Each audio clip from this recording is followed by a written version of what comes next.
ريب فيه هدى تلك آيات الكتاب المبين. So these are the verses. These are the verses of the book. Al-Mubin. Mubin means something which is very, very, very clear. There is no confusion in Islam, in the book. And this is one of the blessings of Allah subhanahu wa ta'ala for this one. In most of the cases, you don't need explanation to understand Quran. And the deen is like this, by nature. Allah subhanahu wa ta'ala in Surah Tawbah said, وَمَا كَانَ اللَّهُ لِيُذِلَّ قَوْمًا بَعْدَ إِذْ هَدَاهُمْ حَتَّى يُبَيِّنَ لَهُم مَا يَتَّقُونَ. Allah subhanahu wa ta'ala will never let the people go astray after guiding them till He explained to them everything He wants from them. So explanation has to be given, and Allah subhanahu wa ta'ala did. Allah subhanahu wa ta'ala really explained to the people what they want. The Prophet sallallahu alayhi wa sallam said, Al-halalu bayyin wal-haramu bayyin. Halal is clear and haram is clear. وَبَيْنَهُمَا أُمُورٌ مُشْتَبِهَاتٌ. Between them there are doubtful things. لَا يَعْلَمُهُنَّ كَثِيرٌ مِنَ النَّاسِ. Most of the people, they don't know the ruling, but the scholars, they know the ruling. So halal is clear and haram also is clear. In Islam there is no confusion. All I have to do is to go back to our scholars whenever I find myself in a state of confusion. They will explain to me exactly what Allah subhanahu wa ta'ala wants. There is nothing called shubha in Islam. The scholars, they know. But shubha with regard to some other people like us, we don't know. But the scholars, they know that there is no shubha. The real ruling about this is explained by the Prophet sallallahu alaihi wasallam or the book of Allah subhanahu wa ta'ala. Inna anzalnahu Qur'anan Arabiyyan la'allakum ta'qilun. So Allah subhanahu wa ta'ala, He sent down the Qur'an according to the language of the people that He sent the Qur'an to them. He said the Arab first and also the people. How do we know that other people, they were included? We know that Allah subhanahu wa ta'ala, He used to send a prophet to His own people. But how do you know that other people, they were included? The Prophet sallallahu alayhi wa sallam said, وَكَانَ النَّبِيُّ يُبْعَثُ إِلَى النَّاسِ إِلَى قَوْمِهِ وَبُعِثْتُ إِلَى النَّاسِ عَامًا.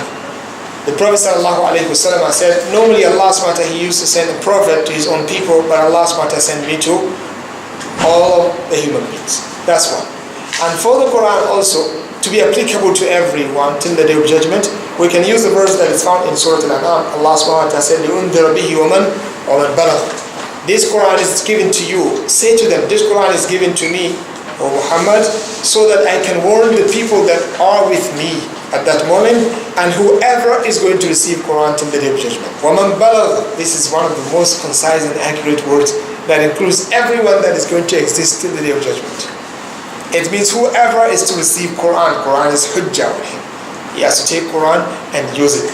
So Allah subhanahu wa ta'ala sent down the Quran in the Arabic language so that the intellect of the people can be fixed, can be reformed, and people, they come back and reflect towards what Allah subhanahu wa ta'ala wants and act righteously and please Allah subhanahu wa ta'ala. نحن نقص عليك أحسن القصص بما أوحينا إليك هذا القرآن وإن كنت من قبله لمن الغافلين. Allah subhanahu wa ta'ala said to the Prophet sallallahu alayhi wa sallam, we are the one who are revealing to you, who are telling you the best of stories. نقص عليك أحسن القصص, the best of the stories. بما أوحينا إليك هذا القرآن. So from the Quran, Allah subhanahu wa ta'ala is teaching the Prophet sallallahu alayhi wa sallam and telling him the best stories. The best stories, it means the accurate and the most and the best ones. Because they are fake stories. Once upon a time, they used to talk about the stories. They used to narrate the stories of the old people, the ancient people. And the Prophet sallallahu alaihi wasallam, he narrated the most accurate one, whereby you can never find something that can contradict what the Prophet sallallahu alaihi wasallam said. So that's why when they ask him, they say, Ya Rasulullah, tell us something. We will only accept you if you can talk about the soul. We will only accept you if you can talk about Dhul Qarnayn. We will only accept you if you can talk about the young people that ran away from their own king and Allah subhanahu wa ta'ala put them in the cave and they lived there for many years. The Prophet sallallahu alayhi wa sallam made a mistake. He told them, come tomorrow. He forgot to say, Inshallah. That's it. Anything you do, don't forget this. Sulaiman alayhi salatu wasalam, one day he said, I'm going to go around my 100 wives so that each and every one of them can produce a child that is going to be one of the fighters for the sake of Allah subhanahu wa ta'ala. That was the idea. In some narration, the Prophet ﷺ said, فَقَالَ لَهُ جَلِيسُهُ الْمَلَكِ. The one who visited him from the angels, he told him, say inshallah. But unfortunately, he said, yes, I will say, but he forgot. He forgot to say inshallah. Then Allah subhanahu wa ta'ala tested him.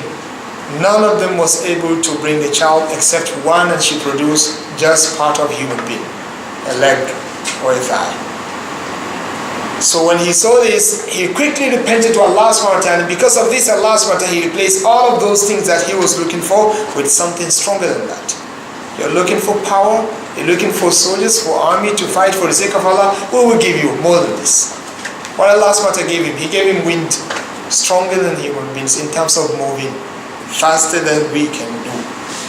And he gave him leadership over the jinns and human beings and animals. He asked for this, and Allah subhanahu wa ta'ala gave him because of his repentance. But the point we're trying to reach, look how impact is not saying inshallah when you're doing something. That's why if you promise and you say inshallah, and then later on you decide to break your promise, which is wrong, but if there is good in breaking the promise, if you say inshallah when you promise, you don't do kafara at all. So that's how strong is inshallah. And you are releasing yourself from any power. You're giving it to its owner, who is Allah subhanahu wa ta'ala. You say in Allah subhanahu wa ta'ala, I cannot do anything I'm planning except what you plan. Allah subhanahu wa ta'ala, He really loves this, to see human being confirming his own servitude towards Allah subhanahu wa ta'ala, saying to Allah subhanahu wa ta'ala, I am making a move, I am standing, I am doing this and that. All of my plans cannot be executed if you don't let them go. That's actually the real meaning of inshallah. I will do this if Allah subhanahu wa ta'ala let it pass. If he said no, that means I cannot do it. So the Prophet sallallahu alaihi wasallam forgot to say inshallah. He stayed for 2 weeks, 15 to 16 days. No divine revelation about the issue. Nothing. He was it was very, very, very, a stress moment to the Prophet sallallahu alaihi wasallam. But what to do? That's Allah subhanahu wa ta'ala, He's teaching everyone, even the Prophet sallallahu alaihi wasallam. Yeah, Allah subhanahu wa ta'ala, He does not feel shy to teach everyone. Look at the statement, very strong and harsh statement towards the Prophet sallallahu alaihi wasallam. Say, Ya ayyuhan nabiyyu taqillah. Oh, the Prophet, fear Allah subhanahu wa ta'ala. If I say to one of us, fear Allah subhanahu wa ta'ala, what will come into his mind? It's too big for him. But here Allah subhanahu wa ta'ala is saying to his Prophet, ittaqillah. In another place he said, وَتَخْشَى النَّاسَ وَاللَّهُ أَحْقُ أَن تَخْشَى. You're afraid of people where Allah subhanahu wa ta'ala is the most. The Prophet is not afraid of them, but he doesn't want people to make bad comment by seeing him marrying the wife of his adopted son, Zayd bin Haritha. And of course the community is going to talk. Enemies, they can say the Prophet ﷺ was the one who asked him to divorce her so that he can marry her. But that's Allah subhanahu wa ta'ala. So he is teaching the Prophet ﷺ how to do it. So that's why he stopped sending anything, so that the Prophet ﷺ can learn the lesson. Not because he hates. No, this is test. The test of the Prophet is stronger than the test of all of us. They asked the Prophet ﷺ, they said, Ya Rasulullah, which one received the most in terms of test? He said, the prophets. When Allah subhanahu wa ta'ala tests them, the test is so harsh. And then those who looks like them. So back to the topic. So the Prophet sallallahu alaihi wasallam, when they asked him about these people, Allah subhanahu wa ta'ala postponed it till later time. And then he told him the story which is more accurate than what they had. About Dhul-Qarnayn in a very excellent way. And also about the youth, Ashab al-Kahf, in a very excellent way, and also about the soul. Because these people, they are, the Jews, they asked them, the Arabs, the Jews told them, if you want this, ask him to talk about this. If you talk about them, that's when he is a prophet. So about the soul, Allah subhanahu wa ta'ala said, وَيَسْأَلُونَكَ عَنِ الرُّوحِ قُلِ الرُّوحُ مِنْ أَمْرِ رَبِّي وَمَا أُوتِيتُم مِّنَ الْعِلْمِ إِلَّا قَلِيلًا. They're asking you about the soul. Tell them the soul is one of the affairs of Allah subhanahu wa ta'ala, which He doesn't share the information of this to you people. And وَمَا أُوتِيتُم مِّنَ الْعِلْمِ إِلَّا قَلِيلًا. Allah subhanahu wa ta'ala gave you very little knowledge. For you to comprehend what is the real soul, you cannot do. Look into the argument among even Muslim scholars with regard to the soul. What is soul? What is soul? So they have a big argument, and the best book to be read in this regard is a book written by Ibn Qayyim. It's called Ar-Ruh. That's the best book. That is a concise version. Some people, they summarize the version, they took away all of the unnecessary argument that Sheikh Ibn Qayyim brought, so they kept the one that is needed. So this is, it will be better for you to get the concise one, but if you get the full one also is good. So نحن نقص عليك أحسن القصص